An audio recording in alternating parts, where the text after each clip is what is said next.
자, 오늘 2부 예배는요,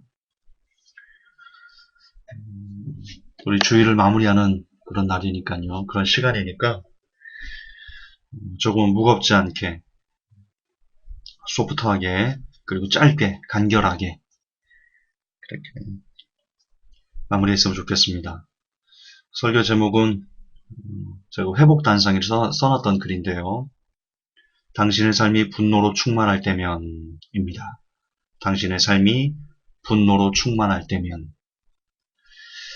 이 설교를 통해서 저를 포함해서 모든 회복교회 성도님들이 삶의 여러 가지 어려움, 그리고 기분 나쁜 일들, 괴로울 때 그들을 어떻게 이겨낼 것인가에 대한 작은 조언, 도움, 이 피차간이 있었으면 좋겠습니다. 어느 젊은 집사님 부부가 부부싸움을 했습니다. 저녁 먹을 시간인데 부인이 화가 나서 밥도 안 하고 건너방으로 가서 문을 잠가버렸습니다. 저녁도 못 먹은 남편과 아이들은 건너방 문 앞에 가서 문 좀 열어달라고 그렇게 부인에게 하소연했지만 아무런 반응이 없었습니다. 이때 문득 남편이 아내와 함께 교회에서 성경 공부했을 때 아내가 암송하던 성경 구절이 떠올랐습니다. 그래서 문 앞에 대고 다음과 같이 성경 구절을 낭독했습니다. 누구든지 내 음성을 듣고 문을 열면 내가 그에게로 들어가 그와 더불어 먹고. 그러자 잠시 후 방 안에서 아내의 낭낭한 목소리가 흘러나왔습니다. 나를 떠나서는 너희가 아무것도 할 수 없습니다. 이렇게 말씀으로 화해했다. 그런 재밌는 유머가 있습니다. 저와 여러분은 사람이죠. 사람은 사람과 함께 살아가다 보니까, 그리고 사람은 다 다르다 보니까 내가 생각하는 것, 내가 좋다고 느끼는 것, 내가 귀하다고 느끼는 것, 이런 것을 상대방들은 나와 다르게, 그거 별로야, 그건 아닌데, 나는 다르게 생각하는데 하는 것들이 너무나 많습니다. 그리고 아시겠지만 사람은 닮은 사람이, 쌍둥이도 다릅니다. 일란성 쌍둥이도 부모님은 구분할 수 있을 정도로 이렇게 다 다릅니다. 그렇기 때문에 정말 오만 가지 생각, 다 다른 사람들이 서로 부딪히며 살다 보니까 필연적으로 사람과 사람의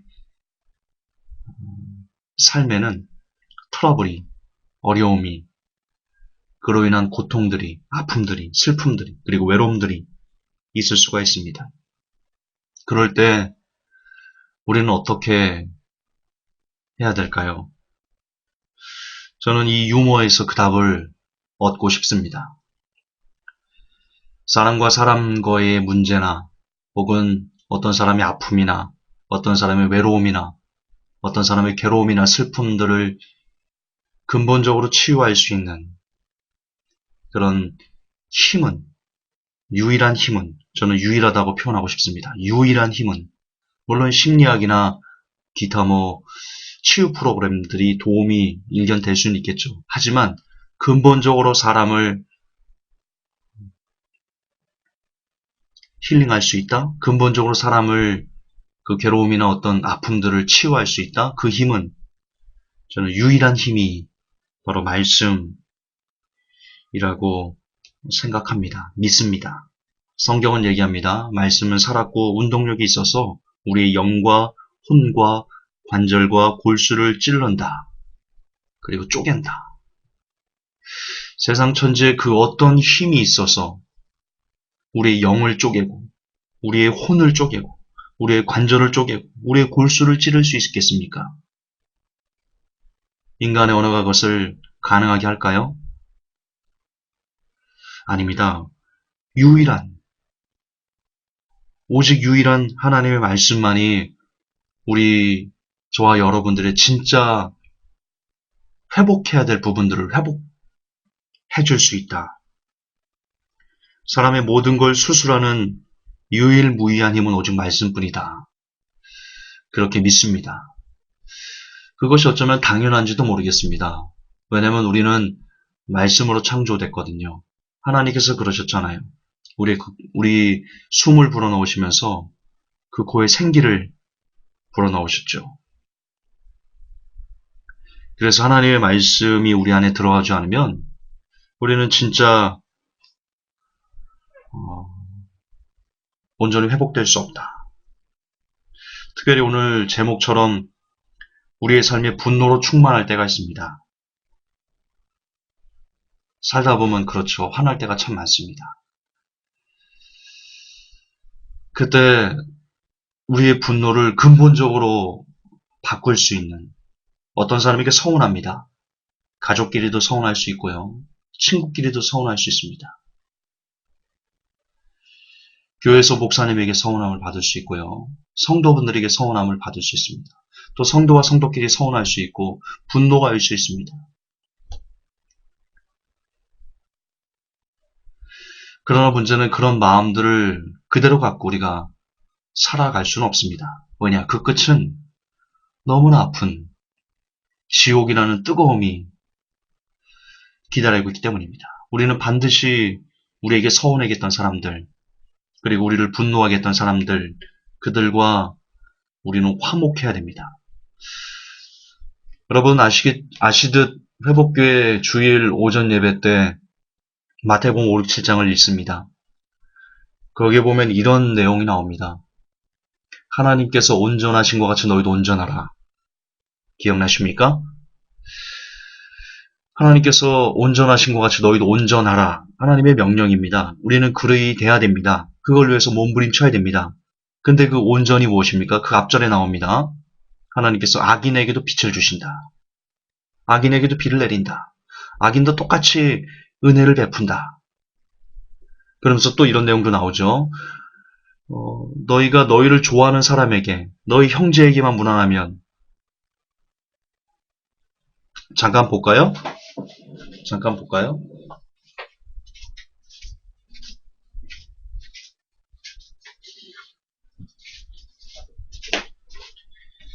자, 마태복음 5, 6, 7장 부분에 어디 나오지? 이게 6장이 나오나? 잠깐 봅시다. 마태복음. 이게 중요합니다. 오늘 중요합니다. 우리가 어떻게 살아야 되는지에 대한 내용이 나옵니다. 자, 마태복음 5장이네요. 5장에 48절을 보면 그러므로 하늘에 계신 너희 아버지께서 완전하신 것 같이 너희도 완전하라 이렇게 되어 있습니다. 이게 어디에 종속되는 거냐면 어떤 부분에 대한 결과냐면 종속이 아니고 43절부터 보십시오. 그들이 말한 바 너는 내 이웃을 사랑하고 내 원수를 미워하라 하는 것을 너희가 들었으나 나는 너희에게 이르노니 너희 원수들을 사랑하며 너희를 저주하는 자들을 축복하고 너희를 미워하는 자들에게 선을 행하며 악의를 품고 너희를 다투며 너희를 핍박하는 자들을 위해 기도하라. 그리하면 너희가 하늘에 계신 너희 아버지의 아이들이 되리니 그분께서는 자신의 해를 악한 자와 선한 자 위에 떠오르게 하시며 비를 의로운 자와 불의한 자 위에 내려주시느니라. 너희가 너희를 사랑하는 자들을 사랑하면 무슨 보상을 받겠느냐? 세리들도 바로 그 일을 하지 아니하느냐? 또 너희가 너희 형제에게만 무난하면 다른 사람들보다 더 많이 하는 것이 무엇이냐? 세리들도 그렇게 하지 아니하느냐? 그러므로 하늘에 계신 너희 아버지께서 완전하신 것 같이 너희도 완전하라. 이렇게 나옵니다. 즉 하나님께서 완전하시다라는 뜻은 뭐냐? 모든 사람들을 품으신다는 겁니다. 심지어 악인에게도 해를 비추고 비를 주고 그리고 그 위에 보면 자신을 저주하고 미워하고 악의를 품고 대하는 사람들에게도 역시 동일하게 그들에게 은혜를 내려주신다라는 겁니다. 이것이 하나님의 완전함이다. 성경은 그렇게 얘기합니다. 그리고 우리도 그렇게 살아야 된다. 물론 쉽지 않죠. 우리에게 서운하게 하고 우리를 아프게 하고 힘들게 하고 괴롭게 하고 고통스럽게 하고 너무나 억울하게 하는 사람들을 어떻게 우리가 사랑할 수 있겠습니까? 그렇기 때문에 우리가 말씀을 끌어안아야 됩니다. 왜? 말씀이 아니고서는 하나님께서 하라 했으니까 해야 됩니다. 그리고 기도해야 됩니다. 하나님, 이 말씀대로 내가 나를 미워하고 나를 저주하고 나를 아프게 하고 나를 서운하게 하는 사람들 저들을 끌어안게 해주십시오. 하나님께서 하라 하셨으니까 내게 힘을 주십시오라고 저 말씀을 묵상하면서 저 말씀을 가슴에 안고 따글따글 굴러야 된다는 겁니다. 우리를 분노하게 하는 세상에 대해서, 우리를 아프게 하는 세상에 대해서, 우리를 고통스럽게 하는 세상에 대해서 그걸 끌어안고 하나님, 내가 이마저도 이겨낼 수 있는 힘을 주십시오라고 우리가 굴을 때, 따글따글 굴를 때, 이 말씀을 끌어안을 때 비로소 이 말씀이 저와 여러분의 영을 쪼개고 혼을 쪼개고 관절을 쪼개고 골수를 쪼개고 저들에게 서운한 마음들을 쪼개서 없애고 저들에게 분노가 있는 마음들을 쪼개서 없애고 서운한 마음들을 없애고 그 말씀이 수술한다는 겁니다. 우리의 힘이 아니라 우리가 말씀을 품에 안고 말씀을 끌어안고 이 말씀대로 하나님 살게 도와주세요. 이 말씀대로 내가 살아낼 수 있도록 성령님 나를 지배해 주시라고 떼굴떼굴 구르면 이 말씀이 살았고 운동력이 있기 때문에 우리도 모르게 어느 순간 이 말씀이 우리를 수술해서 우리를 회복시켜서 하나님이 완전하신 것 같이 우리도 우리를 저주하고 우리를 핍박하는 사람들을 끌어안으며 그래 그럴 수 있지. 오죽하면 그랬을까라는 마음, 그런 넓은 마음들이 우리가 생기도록 우리가 잘나서가 아니고 말씀이 그 일을 우리에게 해준다는 겁니다. 남편이 원망스럽습니까? 아내가 원망스럽습니까? 자녀분들이 너무한다고 생각합니까? 부모님이 너무한다고 생각합니까? 여러분의 형제자매가 너무한다고 생각합니까? 목사님이 너무한다고 생각합니까? 성도들이 너무한다고 생각합니까? 여러분의 상사가, 여러분의 사장이, 여러분의 직장 동료가, 학교 선생님이, 학교 친구들이 너무한다고 나를 이유 없이 핍박하고 괴롭히고 고통스럽게 한다고 생각하십니까? 그럴 수 있죠. 그게 사실일 수 있습니다. 그러나 우리는 안타깝게도 크리스찬입니다. 여러분, 크리스찬의 이름이요. 참 어떻게 보면 답답할 수도 있습니다. 일반 사람들은 내게 원수면요, 그 원수를 반드시 갚아야 됩니다. 반드시 갚습니다. 왜? 무협지 같은 거 보면, 옛날에 제가 무협지 엄청 많이 봤거든요. 무협지 같은 거 보면 반드시 원수를 갚죠. 무협 영화도 그렇고. 그래서 그 원수를 죽이고 나서 막 웃으면서 이제 그렇게 그걸 해피엔딩이라고 세상 사람들 이렇게 얘기하는데요. 그러나 우리 크리스찬은 그래서는 안 됩니다. 그래서 답답할 수도 있습니다. 오히려 아플 수도 있습니다. 그러나 크리스찬은 하나님께서 살라고 한 대로 살아야 됩니다. 그래야 크리스찬입니다. 그렇지 않습니까? 근데 오늘 성경은 이걸 안타깝다고 표현할 수도 없을 겁니다. 왜냐하면 뒤에 보면 의미가 있습니다. 하나님께서 용서하시라는 의미가 있어요. 우리가 다른 사람 용서할 때, 다른 사람에게 일고 있던 그 분노를 우리가 다 풀어놓을 때, 그제야 비로소 저와 여러분의 영혼이 자유로워질 수 있거든요. 여러분 미운 사람이 있습니까? 잠자리에 누우면 이가 갈리는 사람이 있습니까? 여러분 그런 사람의 마음에는요, 절대로 진정한 평강이 임하지 못합니다. 왜 그런 말 있죠? 맞은 사람은 다리 뻗고 자도 때린 사람은 다리 뻗고 못 잔다. 그렇습니다.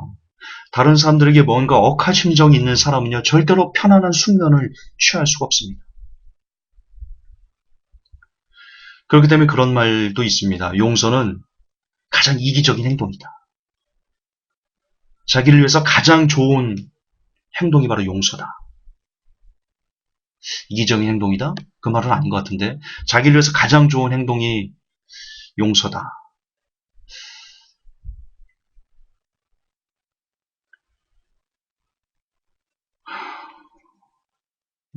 성도 여러분, 아까도 말씀드렸지만 삶은 정말 녹록하지 않은 것 같습니다. 너무나 많은 의견 충돌이 있고요. 너무나 많은 다툼이 있고 그 안에서 상처받을 일들이 너무 많습니다.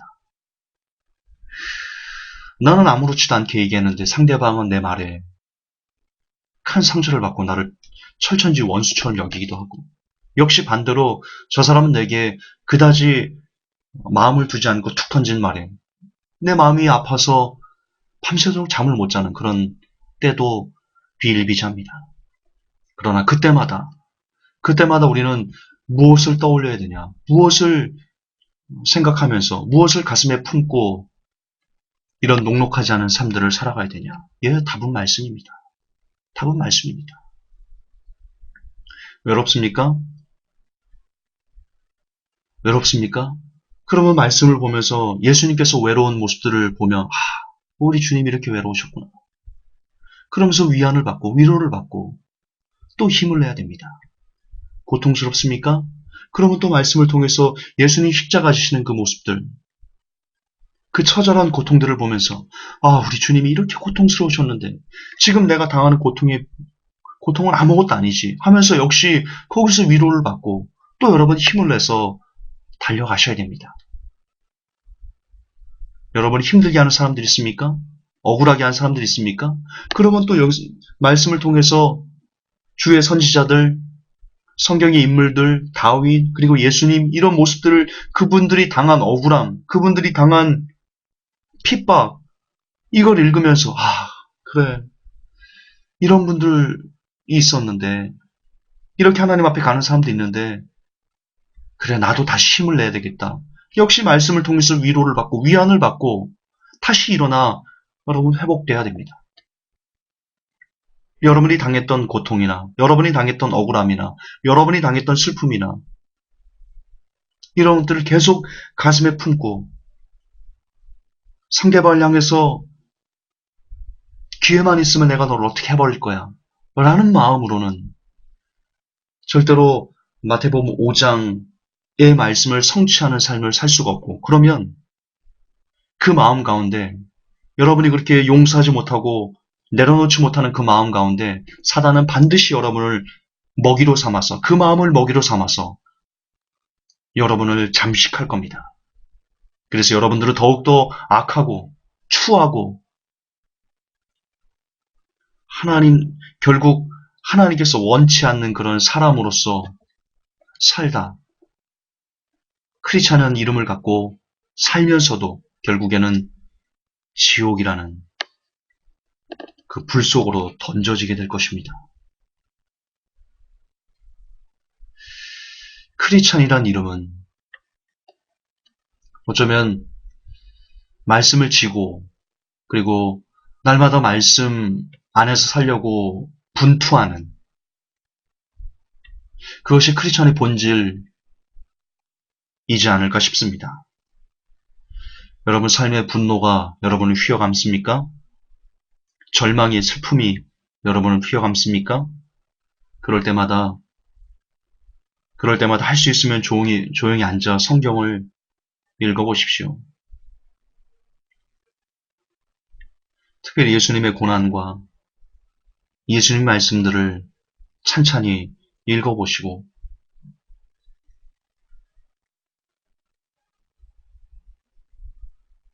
그리고 그 말씀을 끌어안아 보십시오. 그러면 약간의 시간이 지나면 여러분의 분노와 슬픔이 잠잠히 가라앉는 그런 신비한 경험을 하실 수 있으리라 믿습니다. 회복의 성도 여러분, 말씀의 힘을 믿으십시오. 여러분이 하려고 하지 마시고요. 말씀에 여러분을 던지십시오. 말씀에 여러분을 풍덩하고 던져보십시오. 그리고 말씀이 여러분을 수술하기까지 약간만 잠잠히 기다려보십시오. 말씀은 할 수 있습니다. 말씀은 능력이고요. 말씀은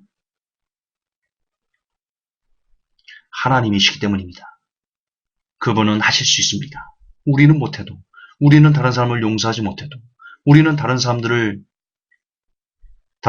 받았던 그 억울함을 치유해낼 수 없어도 하나님은 하실 수 있습니다. 부디 하나님의 힘에, 그 말씀의 힘에 우리를 온전히 내어 맡길 줄 아는 그런 믿음의 사람들이 먼저는 제가 나아가 모든 회복교회 성도 여러분들이 되시기를 주 예수 그리스도의 이름으로 축복합니다. 하나님, 우리 가운데 용서하지 못하고 우리 가운데 여전히 분을 품고 있는 그런 사람들이 있습니다. 이 시간 그런 사람들을 진심으로 말씀이 우리가 그들을 용서하였으니 용서할 수 있는 하나님께서 온전하신 것 같이 너희도 온전하라 라고 하나님께서 명령하셨기 때문에 그 말씀을 우리가 받았기 때문에 그 말씀에 의지해서 그대로 용서할 줄 아는 그런 말씀의 사람들이 우리 모두가 되게 하여 주옵소서. 말씀의 힘으로, 하나님의 힘으로 부디 우리에게 그 누구도 미워하는 마음이 없는 잔잔한 평안의 파도가 늘 우리 심령 가운데 잔잔히 임하게 하여 주옵소서. 예수 그리스도 이름 받들어 기도하옵나이다. 아멘.